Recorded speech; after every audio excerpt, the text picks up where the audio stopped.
Hello everyone, welcome back. In this section we will see how to download and install iTunes on Windows machine. Open up your favorite browser, type in download iTunes,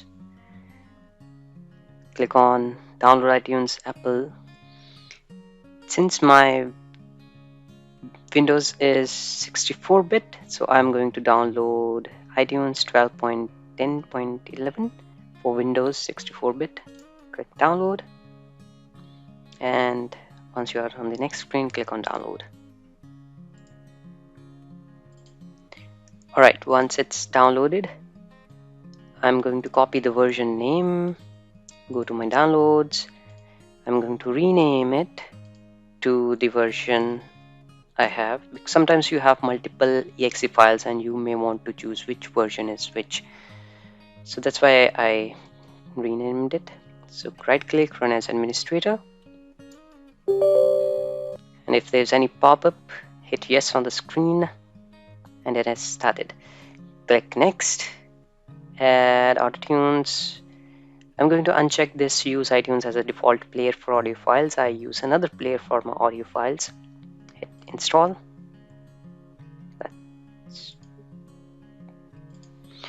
Alright, so the program is installed. I'm going to hit finish. I'm going to hit agree. If you want to read the license agreement, you may choose to, but I'm not sure if anyone reads it. I guess I may have to hit don't download, click on agree, and this is your iTunes, ladies and gentlemen. So before I close out, why I wanted to install iTunes. So I am a test engineer. My developer or the people I work with gave me an application which is a mobile app which I'm going to install it on my phone and test it.